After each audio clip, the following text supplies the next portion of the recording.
Hello नमस्कार, जय हिंद साथियों। मैं आप सबका स्वागत करती हूँ हम सबके अपने channel study with Vikas sir में। और हम लोगों का जो जिला चल रहा है वो नैनीताल चल रहा है। नैनीताल में हमने संस्थान कल देख लिए थे, थोड़े संस्थान रह गए वो हम आज कर लेंगे। और हाँ, आप लोगों से एक रिक्वेस्ट है कि हमारे चैनल पे नए आए हो तो लाइक कमेंट शेयर सब्सक्राइब करना। और हम लोगों का टारगेट है 5K। हमारा 5K हो जाएगा, फिर हम लोग और भी अच्छे से मतलब हम वो भी लेके आएंगे, अपने कोर्स वगैरह लेके आएंगे PCS वाले। और ठीक है, फ्री कराएंगे सारी चीज़ें और भी अच्छा करने की कोशिश करेंगे हम लोग। पहले हमारा ये टारगेट कंप्लीट हो जाए। आप लोग हमें सपोर्ट करो, सब्सक्राइब करो, तभी तो हम कुछ करेंगे ना। आप लोग हमें सपोर्ट करना, ठीक है। चलो हम चलते हैं अपने जिले पे। हमारा जिला चल रहा था नैनीताल। नैनीताल में हमने संस्थान देख लिए थे, चलो संस्थान कर लेते हैं जो बचे हुए हैं।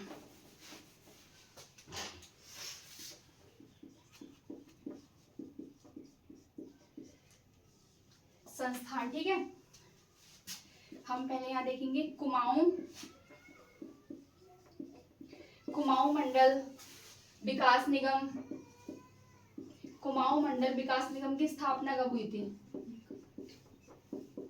1976। कुमाऊं मंडल विकास निगम की स्थापना कब हुई है? 1976 में हुई है। और यहीं पर हमारा नैनीताल में ही हमारा उच्च न्यायालय है। पहले थोड़ा सा जान लेते हैं उसके बारे में। उच्च न्यायालय या राजभवन, इसकी जो स्थापना हुई थी वो हुई थी 27 अप्रैल 1897 को इसकी स्थापना हुई थी। और इसकी स्थापना की थी मैकडोनाल्ड जी ने।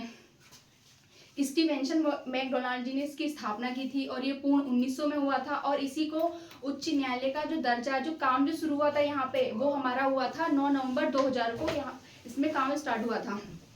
चलो अब हम इसके बारे में लिख लेते हैं। कुमाऊं मंडल विकास निगम की स्थापना 1976 में। और हम यहाँ पे देखेंगे उच्च न्यायालय। उच्च न्यायालय या राजभवन,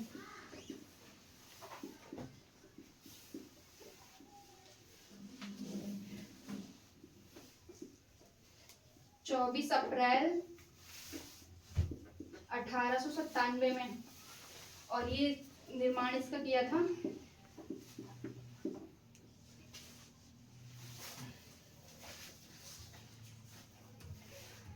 इसका जो निर्माण किया है sir Anthony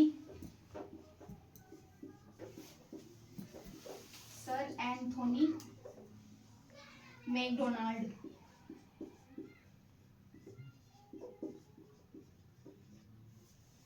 sir Anthony Macdonald ji ने इसका क्या किया है? निर्माण। और ये पूर्ण हुआ था, पूर्ण ये 1900 में हो गया था। स्थापना मतलब जो स्टार्टिंग हुई है वो ये 24 अप्रैल 1897 को इसकी स्टार्टिंग हुई है। सॉरी, 24 अप्रैल नहीं होगा, 27 अप्रैल होगा। क्या होगा? 27 अप्रैल 1897 को। और पूर्ण हो गया था 1900 में। और निर्माण कराया था सर एंथोनी मैकडोनाल्ड जी ने। इसका क्या करवाया था? निर्माण करवाया था। और यहीं पर जो इसका डिजाइन है ना, डिजाइन और शैली दोनों चीज देख लेते हैं। यहाँ का दिख रहा है डिजाइन और शैली जो मैं लिखती हूँ, ठीक है। डिजाइन जो इसका किया था इंस्टीवेंशन ने। किसने किया था? इंस्टीवेंशन।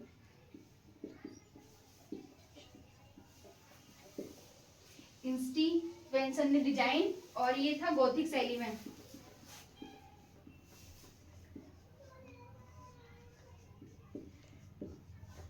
गोथिक शैली में इसका निर्माण हुआ है। और डिजाइन इंस्टीवेंशन जी ने दिया है इसका। और यहीं पर हमारा एक गोल्फ कोर्स भी है। गोल्फ फोर्स यहाँ लिख लेते हैं, गोल्फ फोर्स। यहीं पर हमारी क्या है? गोल्फ फोर्स है जो 1926 में बनाई गई है। कब बनाई गई है? 1926 में। और इसकी शुरुआत जो की है वो मैल्कम हेली जी ने की है।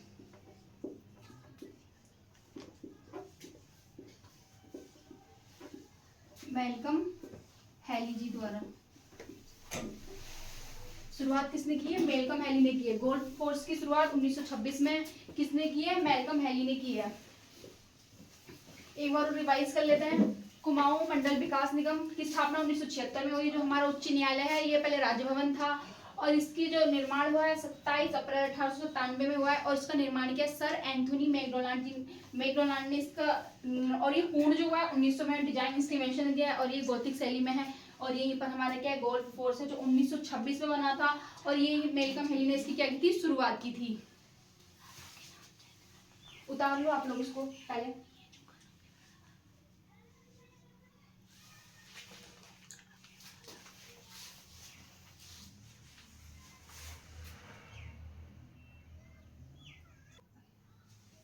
ठीक है, कुमाऊं मंडल विकास निगम 1976 में इसकी स्थापना हुई। उच्च न्यायालय राजभवन जो इसकी 27 अप्रैल 1897 में निर्माण हुआ था और 1900 में ये पूर्ण हो गया था।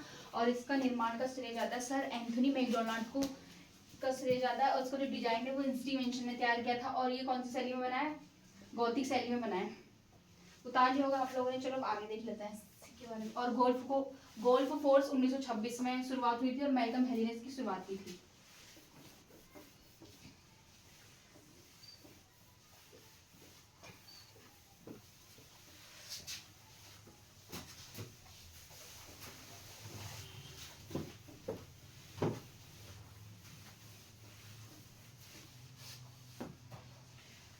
जो ये राजभवन है ना, राजभवन अमेरिका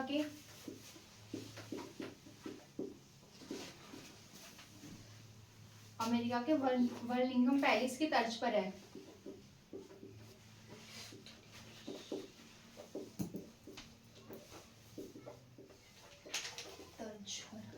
अमेरिका के वर्लिंगम पैलेस की तर्ज पर बना है हमारा राजभवन।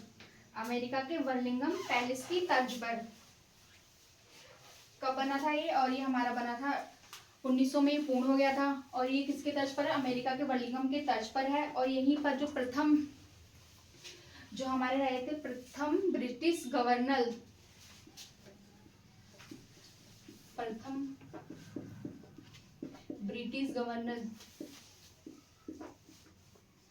इन्होंने ही इसका निर्माण करवाया था और यहाँ पर प्रथम रहे थे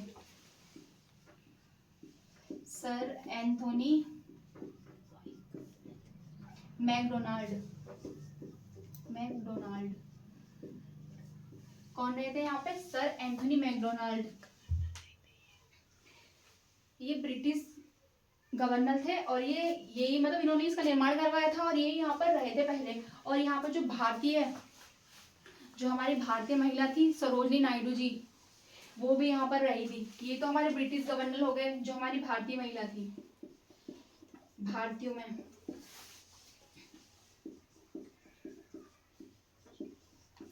सरोजनी नायडू, ये हमारी प्रथम महिला राज्यपाल भी रही हैं। सरोजनी नायडू जी हमारी प्रथम महिला राज्यपाल रही हैं और ये यहीं पर रही थी राजभवन में या उच्च न्यायालय। और यहाँ पर जो उच्च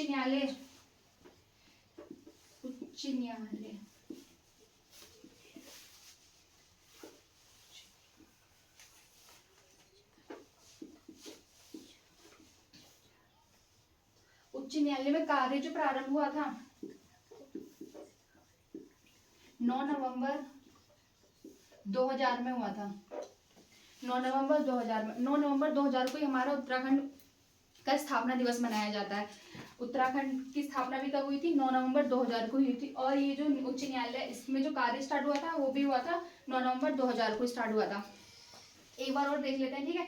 राजभवन जो अमेरिका का वर्लिंगम पैलेस है उसकी तर्ज पर बनाया गया है और यहीं पर जो प्रथम ब्रिटिश गवर्नर थे सर एंथोनी मैकडोनाल्ड, इन्होंने ही इसकी स्थापना भी की थी और यही प्रथम यहाँ पर रहे थे। और भारतीयों में सरोजिनी नायडू जी। और उच्च न्यायालय का कार्य हमारा कब से शुरू हुआ था, 9 नवंबर 2000 से स्टार्ट हुआ था। अब हम आगे देख लेते हैं।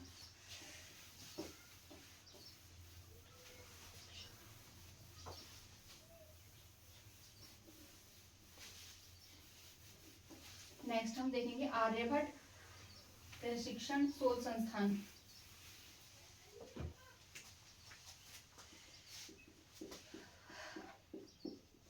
आर्यभट्ट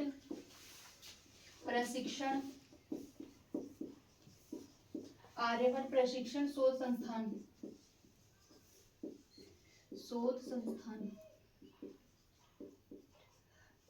इसको ही हम क्या बोलते हैं, एरिज भी बोलते हैं। आर्यभट्ट प्रशिक्षण शोध संस्थान को क्या हम बोलते हैं, एरिज बोलते हैं। चलो जान लेते हैं इसके बारे में थोड़ा सा। इसकी जो स्थापना हुई है वो 1954 में हुई थी। 1954 में इसकी स्थापना वाराणसी में हुई थी। 1954 में एरिज की स्थापना कहाँ पे हुई है, वाराणसी में इसकी स्थापना हुई है 1954 में। और 1955 आता है, 1961 और 2004, ये जान लेते हैं इनके बारे में।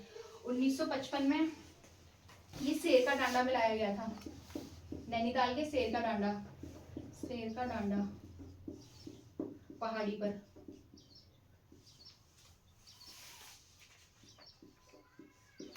1955 में शेर का डांडा पहाड़ी पर लाया गया था। और 1961 में मनोरा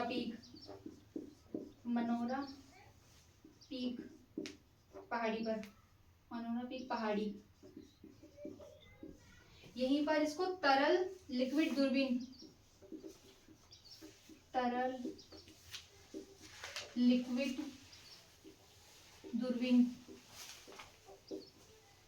1961 में मनोरा पीक पहाड़ी पे जब लाया गया, यहीं पर तरल लिक्विड दूरबीन का वो किया गया था, ठीक है। और 2004 में ये स्वयं सहायता संस्था बन गई थी, मतलब निजी सहायता बन गई थी, निजी सहायता बन गई थी, सहिता मतलब जो स्वयं के, मतलब पहले तो सरकारी था, फिर ये नॉर्मल निजी हो गया था 2004 में।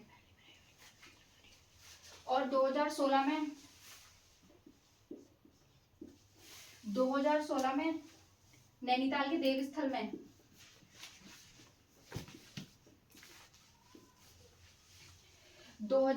नैनीताल के देवस्थल में सबसे बड़ी ऑप्टिकल दूरबीन का निर्माण किया गया था। सबसे बड़ी ऑप्टिकल दूरबीन का खेल है, अमीर लड़का।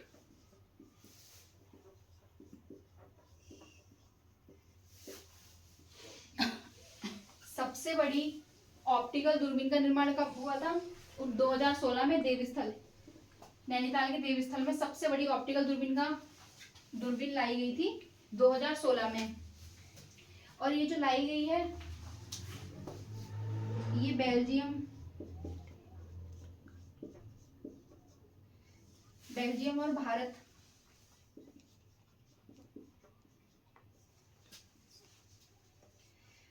और भारत के सहयोग से, मतलब दोनों का, बेल्जियम के सहयोग से, ठीक है। 2016 में सबसे बड़ी ऑप्टिकल दूरबीन 2016 में लाई गई है। और ये बेल्जियम और भारत के उससे हुआ है, ठीक है। टेलीस्कोप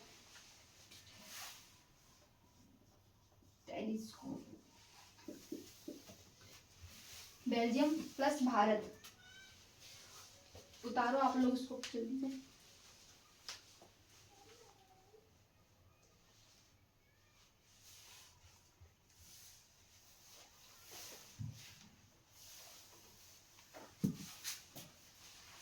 एक बार रिवाइज कर लेते हैं इसको, ठीक है। आर्यभट्ट प्रशिक्षण शोध संस्थान की स्थापना कब हुई है, 1954 में। इसी को हम क्या बोलते हैं, एरिज भी बोला जाता है। 1954 में वाराणसी में इसकी स्थापना हुई थी। और 1956 में ये हमारा शेर का डांडा पहाड़ी पे लाया गया। 1961 में ये मनोरा पीक पहाड़ी पे लाया गया था। और यहीं पर तरल लिक्विड दूरबीन भी लाई गई थी। 2004 में ये निजी संस्था बन गई थी, ठीक है। और 2016 में नैनीताल के देवस्थल में सबसे बड़ी ऑप्टिकल दूरबीन का निर्माण किया गया, मतलब लाई गई है यहाँ पर। और ये टेलीस्कोप बेल्जियम और भारत के सहयोग से। उतार लिया होगा आप लोगों ने, अब आगे देख लेते हैं।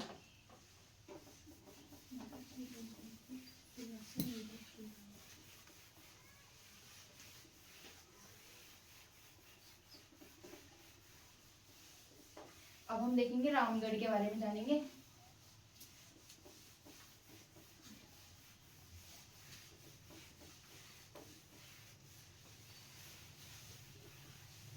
आप लोगों ने मूवी देखी होगी, शोले मूवी, वो भी ना रामगढ़ में शूट हुई है। वो हमारे इसी रामगढ़ में शूट हुई है, शोले जो मूवी है ना, काफी फेमस मूवी है वो।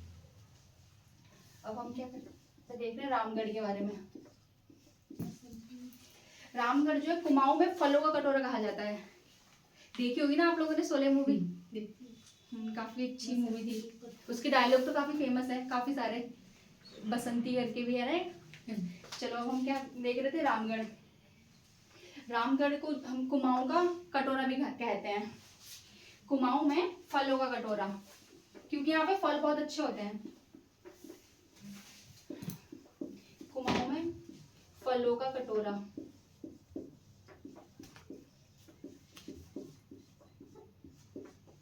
क्या बोलते हैं, रामगढ़ को कुमाऊं में फलों का कटोरा कहा जाता है। और यहाँ पर सबसे पहले यहाँ पर ना आड़ू पकते हैं, मतलब आड़ू सबसे ज्यादा फेमस है यहाँ के, रामगढ़ के आड़ू। और यहीं पर सेब की प्रजाति भी बहुत फेमस है। एक यहाँ पे है ग्रीन स्वीट सेब, ग्रीन स्वीट सेब, और एक हमारे पिछोला सेब।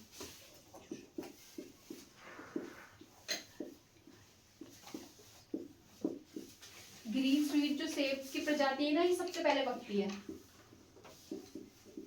सबसे पहले पकती है। और जो पिछोला है, इसके नाम से ही पता चल रहा है पिछोला, तो ये बाद में ही पकेगी, बाद में। कुमाऊं में क्या बोलते हैं, इसे फलों का कटोरा कहा जाता है। यहाँ पे ग्रीन स्वीट सेब की प्रजाति है और एक पिछोला सेब की प्रजाति। सबसे पहले पकने वाली ग्रीन स्वीट सेब की प्रजाति हो गई, और बाद में जो है वो पिछोला, ठीक है। और यहीं पर ना जो रामगढ़ में जो फलों के वो जो लगवाए थे ना, वो लगवाए थे पीई डेरियाज ने।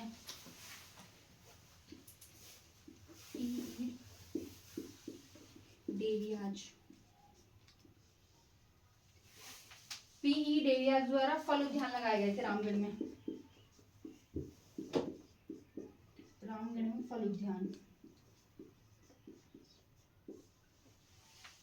पीई डेरियाज द्वारा रामगढ़ में क्या लगाए गए थे, फल उद्यान लगाए गए थे। और रामगढ़ में ही हमारा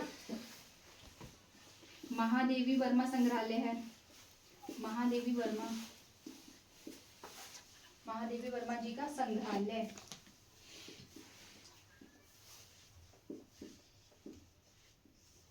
क्या है हमारे यहाँ पे, महादेवी वर्मा जी का संग्रहालय। और यहीं पर हमारा वो जो महादेवी वर्मा संग्रहालय हमारा यहाँ पे है, और रविंद्रनाथ टैगोर जी का संग्रहालय हमारा यहाँ पे है, और शैलेश मटियानी जी का संग्रहालय भी हमारा यहीं पर है। उतारो आप लोग इसे, फिर आगे करते हैं।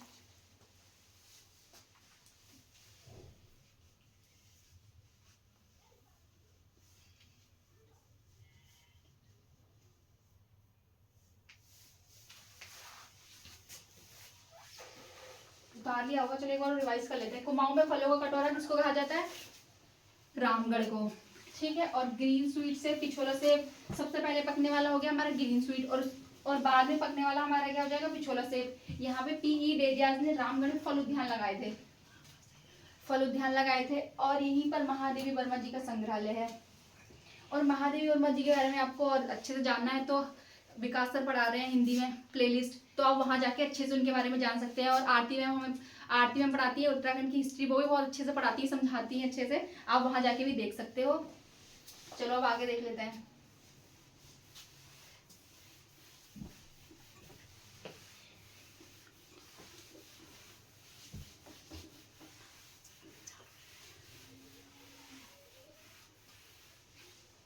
यहीं पर हमारा क्या है, महादेवी वर्मा संग्रहालय, महादेवी वर्मा संग्रहालय।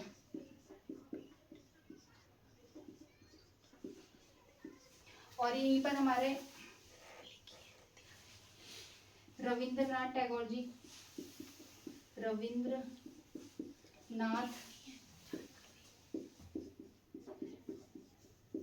टैगोर जी ने प्रवास किया था, मतलब यहाँ पे कुछ दिनों के लिए रुके थे।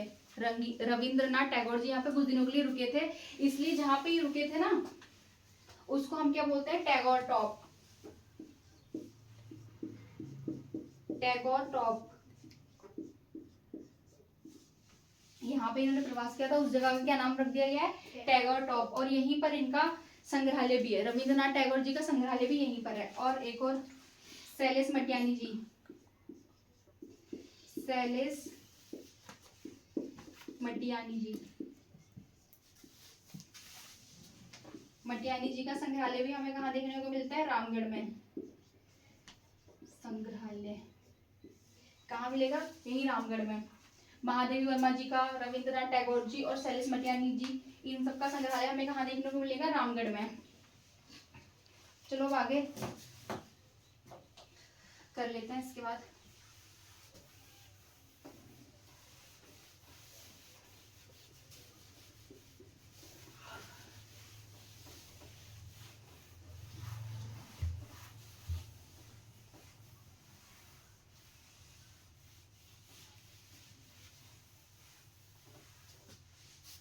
अब हम यहाँ पे देखेंगे धाना चूल्हा।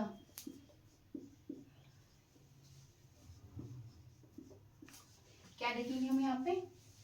धाना चूल्हा, धाना चुल्ली करके है, सॉरी चूल्हा नहीं है, धाना चुल्ली एक स्थान है यहाँ पे, धाना चुल्ली करके। और इसी को हम लोग क्या बोलते हैं? Mini Europe. क्या बोलेंगे हम इसको? Mini Europe. धाना चुल्ली को हम लोग क्या बोलते हैं? मिनी यूरोप बोलते हैं। और इसको मिनी यूरोप इसलिए बोलते हैं क्योंकि ये मुक्तेश्वर के समीप है। मुक्तेश्वर के समीप है, मुक्तेश्वर के समीप। ये भी ना काफी ठंडा स्थान है, मुक्तेश्वर के समीप है, तो यहाँ पर भी काफी ठंड रहती है, ठंड रहती है। और यहीं पर ही ठंडी जलवायु, हरे हरे भरे वन और सेब के बागान, पशु पक्षी, ये सारी चीजें हैं ना, इसलिए इसको क्या बोलते हैं? मिनी यूरोप बोलते हैं। मुक्तेश्वर के समीप काफी ठंडा स्थान है, यहीं पे हरे भरे फल, सेब के बागान और ये सारी चीजें होती है ना, पशु पक्षी आदि। यूरोप की तरह ही मिनी यूरोप कहा जाता है इसलिए इसको। और अब हम यहाँ पे देख लेंगे नैनीताल के अन्य तथ्य।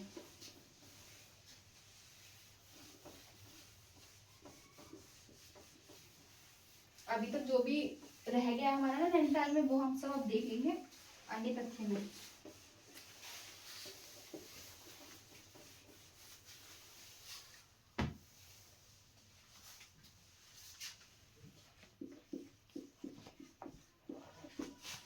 नैनीताल के अन्य तथ्य, ठीक है। अब हम इसमें देख लेते हैं जो चीजें हमारी रह गई है ना, वो लिख लेते हैं। नैनीताल की काला ढूंगी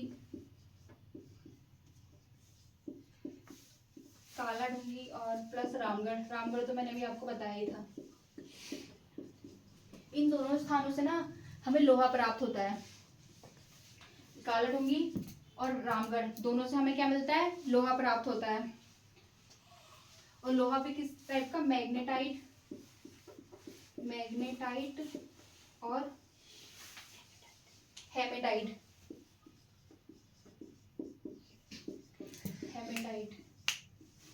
मैग्नेटाइट और हेमेटाइट प्रकार का। नैनीताल में हम अन्य तथ्य देख रहे थे, इसमें हमने देखा था काला ढूंगी और रामगढ़ से लोहे के ना दो अयस्क मिलते हैं, मैग्नेटाइट और हेमेटाइट। ठीक है, लोहे के अयस्क हैं मैग्नेटाइट और हेमेटाइट। और यहीं पे हमारा नैनीताल में ही ना, नैनीताल के भीमताल में हमें ज्वालामुखी मिट्टी देखने को मिलती है। कैसी मिट्टी होती है यहाँ की? ज्वालामुखी।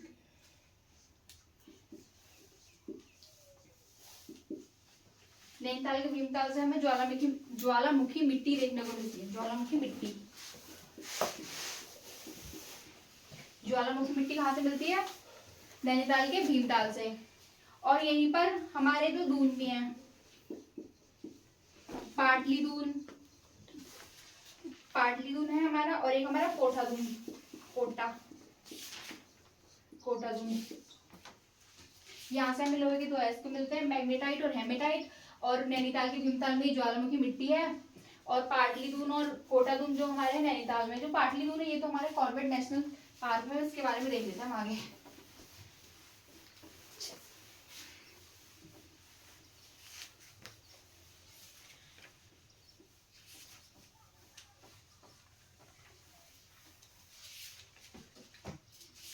अब हम यहाँ पे क्या देखेंगे? Corbett national park. कॉर्बेट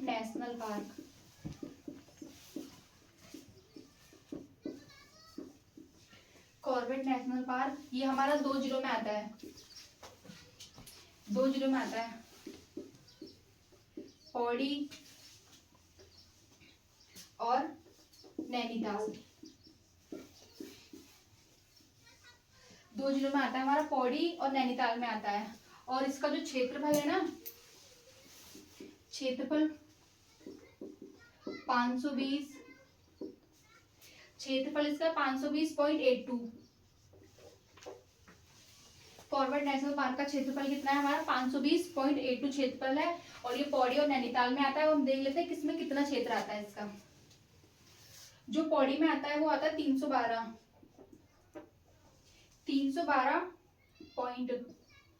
312 और इसमें जो आएगा हमारा नैनीताल में जो क्षेत्र आएगा वो आएगा 208।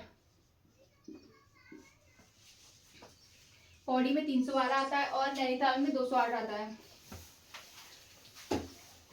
और जो इसकी स्थापना है, कॉर्बेट नेशनल पार्क की स्थापना 1936 में सर हेली ने की थी। 1936 में इसकी स्थापना किसने करी है, सर हेली ने इसकी स्थापना करी है। और जो इसका नाम एक बार देख लेते हैं, 1936 में नहीं, 1952 आता है। और एक हमारा आता है 1952, 1957 और 2021। अब जान लेते हैं इसमें क्या क्या हुआ था। 1952 में जो इसका नाम है ना, वो रामगंगा नेशनल पार्क हो गया था, रामगंगा नेशनल पार्क।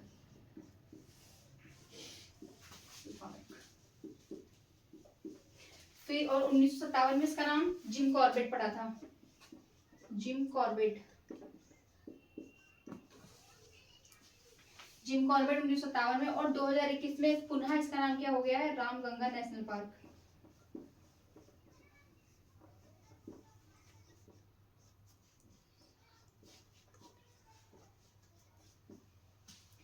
देखो इसकी स्थापना कब हुई है, इसकी स्थापना 1931 में सर हेली ने की थी। और ये 1936 में सर हेली ने की है।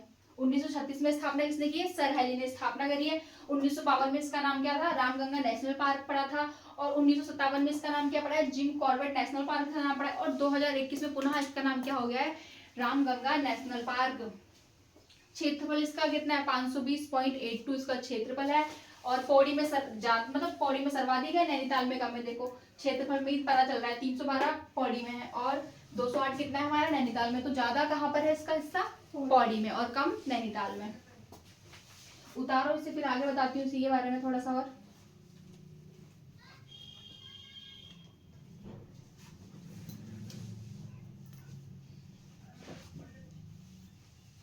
और ये जो है ना हमारा ये कॉर्बेट नेशनल पार्क, ये है हमारा देश का भी पहला है और एशिया का भी पहला नेशनल पार्क। कौन सा है, जिम कॉर्बेट नेशनल पार्क। स्थापना 1936 में सर हेली ने करी थी। 1952 में इसका नाम क्या पड़ा था, रामगंगा नेशनल पार्क पड़ा था। और 1957 में इसका नाम क्या पड़ा था, जिम कॉर्बेट पड़ा था। और 2021 में पुनः इसका नाम क्या पड़ा है, रामगंगा नेशनल पार्क पड़ा है। और इसका जो क्षेत्रफल है 520.82 इसका क्षेत्रफल है। और सर्वाधिक ये हमारा पौड़ी में आता है। पौड़ी नैनीताल दोनों जिलों में आता है, सबसे ज्यादा हमारा पौड़ी में आता है और थोड़ा से कम नैनीताल में आता है। उतार लिया होगा आप लोगों ने, आगे देख लेते हैं इसके बारे में। एशिया और भारत का पहला कॉर्बेट नेशनल पार्क है ये हमारा, कॉर्बेट नेशनल पार्क पहला। और यहीं पर हमारा पाटलिपुत्र भी हमारा कहाँ पड़ता है, यहीं पे पड़ता है। और रामगंगा नदी यहाँ पर बहती है, रामगंगा और कोसी नदी यहाँ पर है, इसमें बहती है। स्थापना किसने की थी, सर हेली ने। कब की थी, 1936 में। अब हम देख लेते हैं यहाँ पे थोड़ा सा। यहाँ पर नवंबर 1973 में, नवंबर 1973 में देश का पहला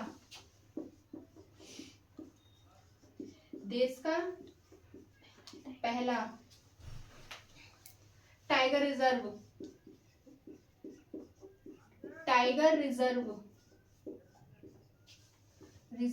बना था। देश का पहला टाइगर रिजर्व कब बना है? नवंबर 1973 में ये देश का पहला टाइगर रिजर्व बना है। बाकी तो मैंने इसके बारे में सब बता दिया। देश का और भारत का पहला पार्क है ये, और इसमें रामगंगा नदी बहती है। पाटलिपुत्र भी हमारा इसी में आता है। क्षेत्रफल इसका 520.82 इसका क्षेत्रफल हो जाएगा। ये सारी चीजें हमने इसमें देख ली। नवंबर 1973 में देश का पहला टाइगर रिजर्व बना था ये हमारा कॉर्बेट नेशनल पार्क। चलो अब हम और आगे देख लेते हैं। हाँ, अब इसके बारे में हम यहीं पर हमारा नैनीताल में ये जिम कॉर्बेट तो हमारा कंप्लीट हो चुका है। अब हम यहाँ पे देख लेते हैं नैनीताल में। नैनीताल में ही सेवाराम सभा, सेवाराम सभा, सेवाराम सभा की स्थापना कब हुई है? 1918 में। नैनीताल में ही हमारी सेवाराम सभा की स्थापना कब हुई है? 1918 में हुई है। ठीक, और यहीं पर हमारा उत्तराखंड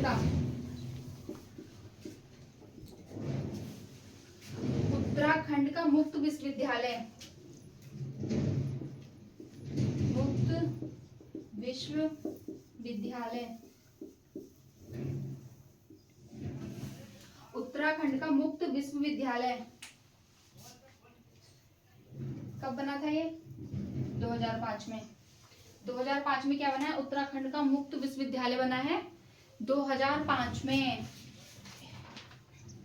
और यहीं पर हमारा कुमाऊं भावर, कुमाऊं भावर खेतिहार, कुमाऊं भावर खेतिहार न्यास निधि, न्यास निधि की स्थापना कब हुई है? 1906 में। कुमाऊं भावर न्यास निधि की स्थापना कब हुई है? 1906 में हुई है। और यहीं पर हमारा एक घोड़ाखाल सैनिक स्कूल भी है, घोड़ाखाल सैनिक स्कूल, घोड़ाखाल सैनिक स्कूल। इसकी स्थापना जो हुई है इसकी स्थापना हुई है 21 मार्च 1966 में। और ये जयमल शाह ने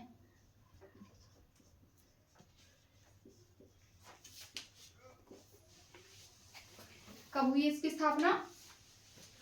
21 मार्च 1966 में जयमल शाह द्वारा इसकी स्थापना हुई है। घोड़ाखाल सैनिक स्कूल की 21 मार्च 1966 में जयमल शाह के द्वारा स्थापना हुई है। एक बार और देख लेते हैं इसको। ठीक है, नवंबर 1973 में देश का पहला टाइगर रिजर्व बना था जिम कॉर्बेट पार्क। ठीक है, और सेवाराम सभा की स्थापना 1918 में हुई। उत्तराखंड का मुक्त विश्वविद्यालय की स्थापना 2005 में हुई है हल्द्वानी में।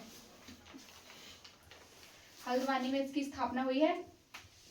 कुमाऊं भावर खेतिहार न्यास निधि की स्थापना 1906 में हुई है। और हमारा घोड़ाखाल जो सैनिक स्कूल है उसकी स्थापना 21 मार्च 1966 को, और जो इसकी स्थापना की है वो जयमल शाह ने इसकी स्थापना की है।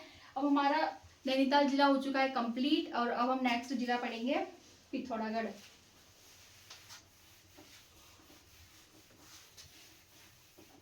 उम्मीद करती हूँ आप लोगों को अच्छे से समझ में आया होगा नैनीताल। और अब हम क्या देखेंगे नेक्स्ट? पिथौरागढ़ जिला। नेक्स्ट हम पढ़ेंगे पिथौरागढ़। हेडिंग डाल लो आप लोग। अब तक हमारे कितने जिले हो चुके हैं? 5 जिले कंप्लीट हो चुके हैं। और हमारा कुमाऊं का छठा जिला कौन सा है? पिथौरागढ़ जिला। और आप लोग का कीमती समय आपने मुझे दिया, उसके लिए धन्यवाद आपका। आप हमारे चैनल को सब्सक्राइब करो, लाइक करो, कमेंट करो और शेयर भी करो। और हमारे चैनल पे आरती मैम पढ़ाती हैं, विकास सर पढ़ाते हैं। आरती मैम हिस्ट्री पढ़ा रही है, उत्तराखंड की हिस्ट्री, और विकास सर ज्योग्राफी, पॉलिटी, हिस्ट्री सारी चीज़ें पढ़ा रहे हैं। और हिंदी भी पढ़ाते हैं, वो हिंदी के कवि, प्रमुख व्यक्ति उन्होंने बता रखे हैं अच्छे से। उनकी प्लेलिस्ट बनी हुई है, उसमें आप जाके देख सकते हो। धन्यवाद आपका कीमती समय मुझे देने के लिए। मिलते हैं नेक्स्ट क्लास में।